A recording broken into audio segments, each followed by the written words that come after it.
Hi guys, I'm fixing to start part 2 of Cupcakes. There it goes.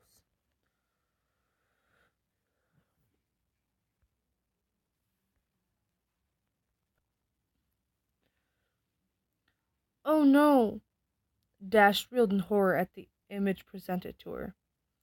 The room was decorated with a typical but twisted Pinkie Pie flair.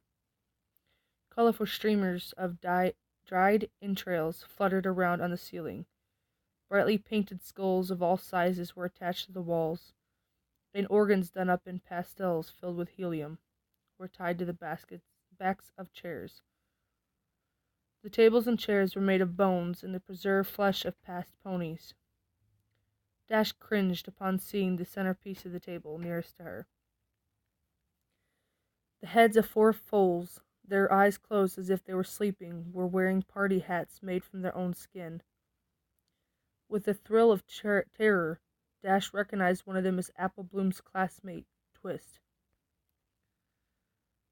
Dash's eyes darted back and forth, and then fell upon a patchwork banner hanging from the rafters. Made from several tanned pony hides, the word, "Life is a Party," was scrawled on it in blood red.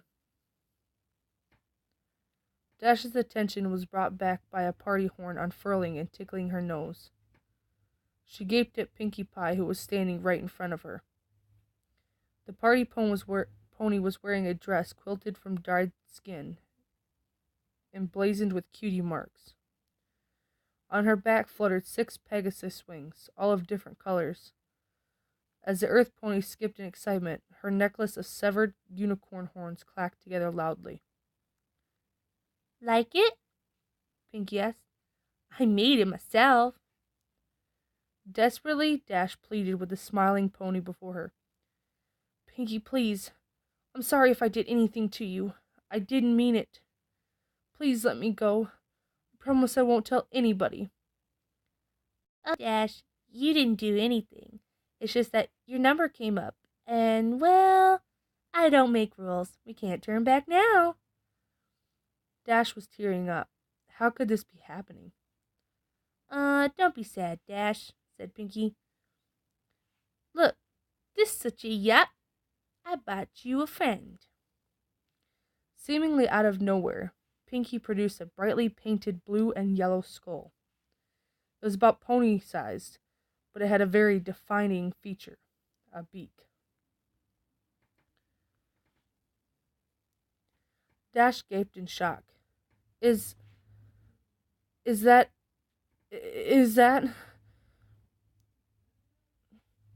Hey, Dash, let's hang out together. These ponies are lame-os. Dweebs, dweebs, dweebs, Pinkie mimicked. I caught her right before she left town. Oh, damn it. Oh. Remember when I lit the party for about 20 minutes? There wasn't enough time to play with her, of course. I had to wait till after the party to do that. But boy, am I glad I did. It was worth it for the flavor alone. Griffins taste like 2 animals at once. It's amazing. I know she didn't have a number like everyone else in Ponyville, but when was I going to get another chance to try Griffin? I probably should have asked where she came from so I could have gotten more, but I forgot. I'll tell you what, though. She was quite the fighter. She lasted a long time, which was a lot of fun for me.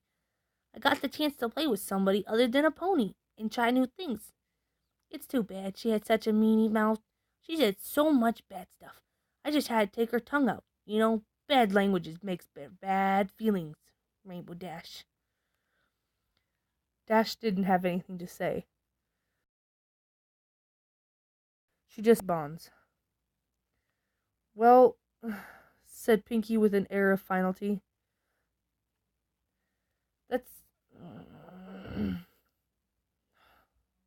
That's enough reminiscing. It's time to begin. Putting down Gilda's skull, the pink pony gripped a scalpel in the cleft of her hoof and walked over to Dash's right flank. Without any flair, Pinkie placed the blade an inch above Dash's cutie mark and began a circular cut around it. Dash shouted in pain and tried desperately to pull away, but the braces held her still. Finishing the incision, Pinky grabbed a curved skinning knife from the tray. Screwing up her face in concentration, she worked it under Dash's skin and sliced the hide away from the muscle. Dash ground her teeth as she tearfully watched her flesh peel off. Pinky then moved to the other side and repeated the process on Dash's left flank. Once she had finished, Pinky held up both cutie marks in front of her friend and started waving them like pom-poms. Dash just whimpered. Her thighs burned like hell, like nothing she had felt before. Placing the ragged patch of skin down, Pinky selected a large butcher knife and walked behind the blue Pegasus. Hope you don't mind. I think I'm gonna wing it now. Pinky laughed. She grabbed Dash's left wing in her mouth and played with it for a few seconds, yanking it back and forth as a sharp pain reignited the fire in Dash's flanks. Then stretching the wing out, Pinky brought the blade down hard to the base, instantly. Dash screamed and thrashed her appendage. The movement threw off Pinky's aim. She tried to hit the mark again, but missed and carved a huge slice into Dash's back. Dash, you gonna stay still, or I'll keep missing, scolded Pinky as her friend howled. Pinky took another whack and hit her target. She swung again and again. Blood sprayed in the air, but Pinky realized she wasn't getting anywhere. The blade just wasn't going through the bone.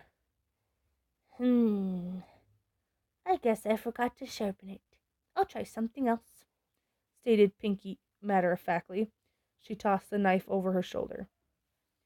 Embedding the blade in the table, through the haze of pain and tears, Dash heard the sound of a metal box opening and closing. Got it? Says Dash. Why do they call it a hacksaw? It doesn't hack.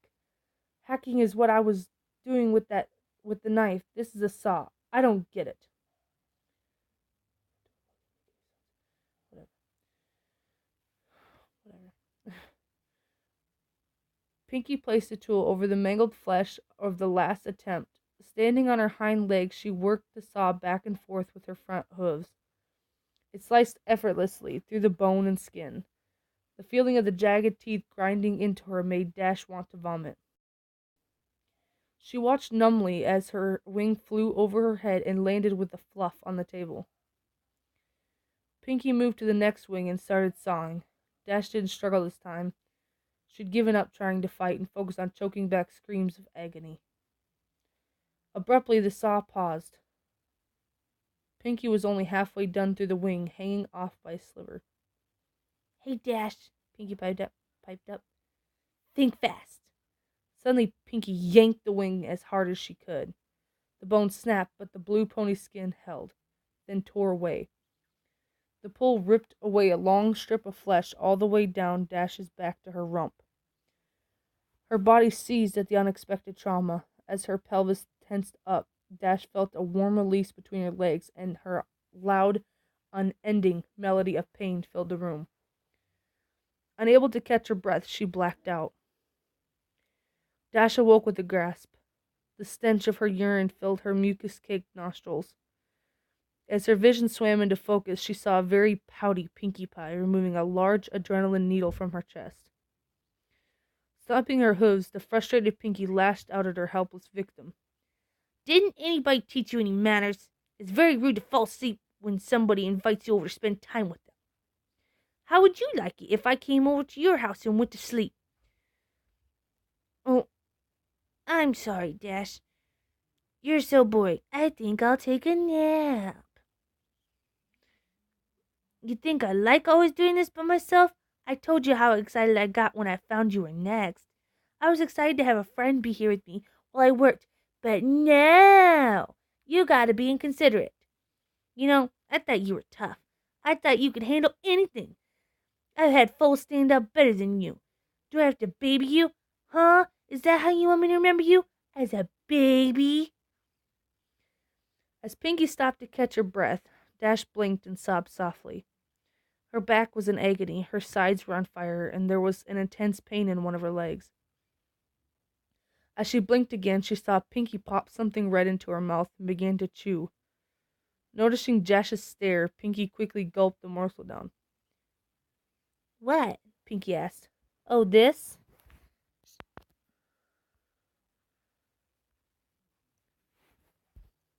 She held up another piece.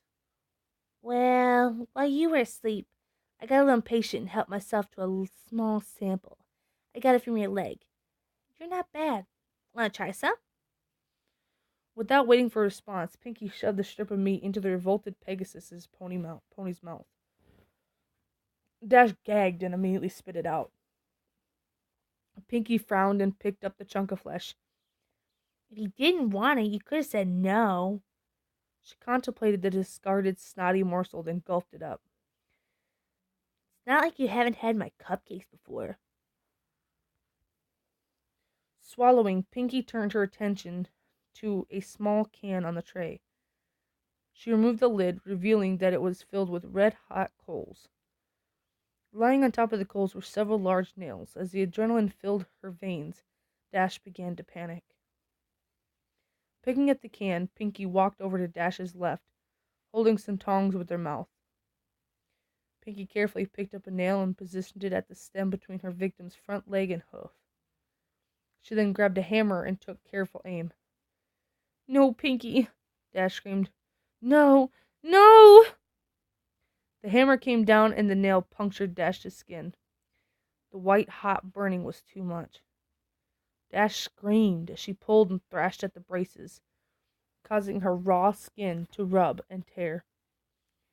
Pinky tried to line up another nail, but couldn't find her aim, and let out a frustrated grunt. When Pinky brought the hammer back to take a wild swing, Dash burst out crying and begging. "Please stop. Please, please stop." Pinky rolled her eyes, putting down the hammer and tongs. She walked back in front of her friend and stared pensively at the broken Pegasus. Gilda didn't even cry this much when she had a live Paris bite stuffed down her throat. Pinky thought for a minute about what to do next, then had a sudden spark of inspiration. Rotating a wheel on the rack, Pinky laid Dash on her back, then moved to Dash's hind legs, bringing the can with her.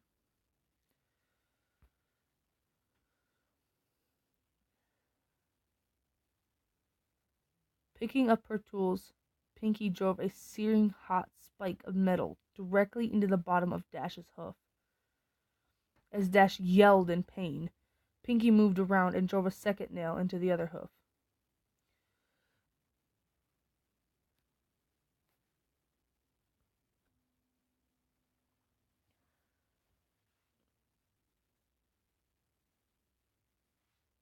As Dash yelled in pain, Pinky moved around and drove a second nail into the other hoof. Next, Pinky went back to her cart and located an enormous battery and controller, which she dragged over to where she was working. She tied copper wires between the terminals and the nails driven into Dash's hooves, then gave Dash a wink and flipped the switch. Electricity rocketed through Dash's body. The blue pony reacted immediately. Her body seized and her muscles snapped taut. Dash's hips thrust skyward. Her eyes rolled back and she let out a deep throat-shredding cry. Pinky giggled and danced in place, then reached around and turned up the juice. Dash convulsed uncontrollably and her bladder emptied once more. After about 5 minutes, Pinky shut off the power. Wisps of steam rose from the singed fur from Dash's hooves, and the area reeked of cooked flesh and burnt enamel. Pinky rotated Dash upright again and tried to stop the drooling, delirious pony back to attention. Dash? Dash! Rainbow Dash, wake up! Dash moaned and managed to give a modicum of weak acknowledgement. Whatever. Pinky studied her handiwork, then reached into the medicine bag and produced a large syringe. All right, time for the last round. Dash focused blearily on the needle, which Pinky took as a question as to what it was. This is a little something to take the pain away, Pinky informed Dash as she walked around to her victim's ruined back. Dash flinched as Pinky jabbed the needle into the lower part of the blue pony's spine. Moving in front of her friend again, Pinky leaned down and elaborated. In a few minutes, you won't be able to feel anything below your rib cage. Then you'll be able to stay awake to watch the harvest. Dash started to cry again. Pinky choked out. Yeah? I want to go home. Dash sobbed. Yeah, I can see wanting to do that, replied the party pony. Sometimes I just want to give up. Just say, I'm done with this mess and go to bed. But you know what? You can't. Shrug off your responsibilities. You gotta pull yourself up and meet the challenges head on. That's the only way you're gonna go ahead in life. Dash hung her head and cried. Minutes passed as the drug took effect. Eventually, Dash was completely numb from her chest to her flanks. At this point, Pinky approached with a scalpel, glancing at Dash and smiling.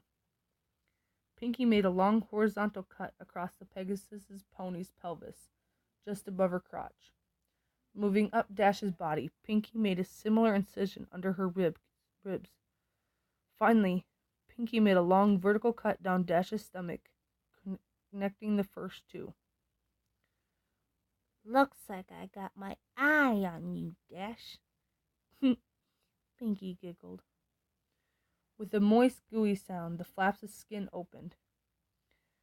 The sight of her own organs and the lack of feeling caused Dash's breathing to intensify. Pinky carefully sliced open Dash's abdominal sac and grabbed her large intestines. As she separated the organ from the rest of the digestive tract and pulled it out of the new cavity, Pinky grew jovial. Laughing as she gutted her friend, Pinky began to make jokes.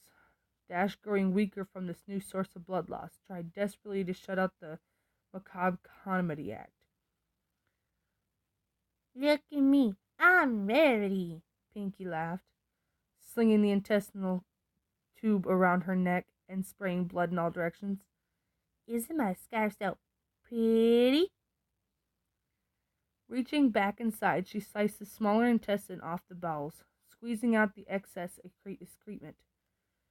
Pinky filled the slimy organ through her teeth and dragged it back and forth.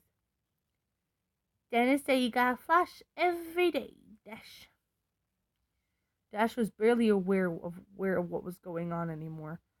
The shock was causing her to fade.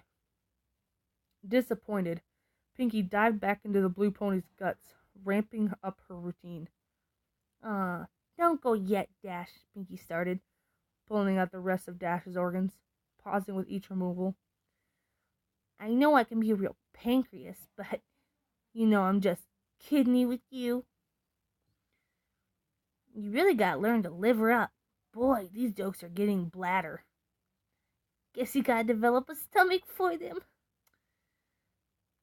Pinky placed the discarded body parts into a bucket, keeping the last one for a bit longer.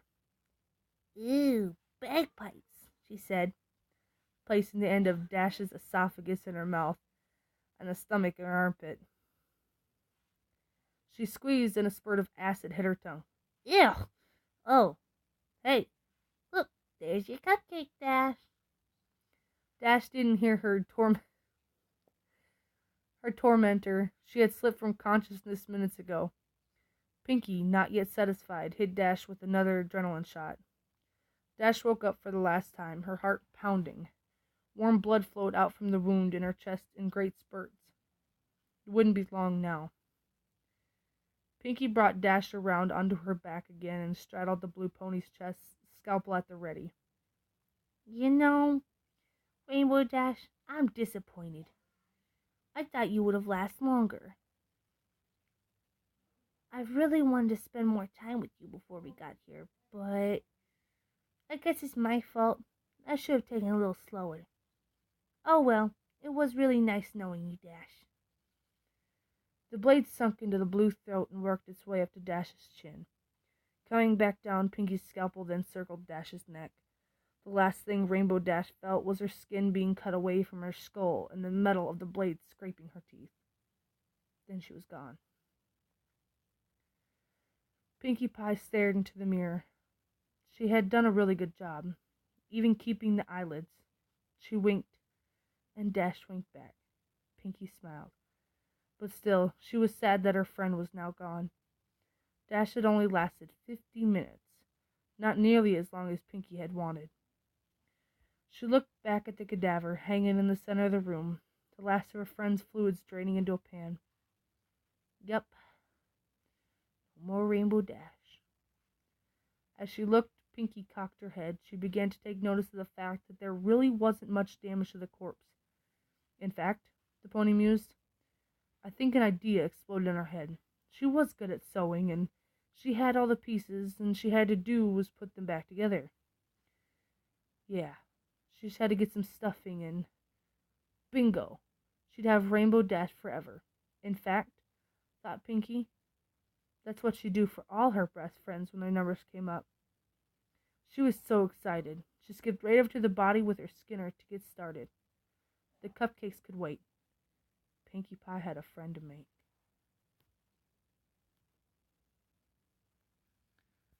Okay, thank you guys. Please like, comment, and subscribe below. Have a wonderful night.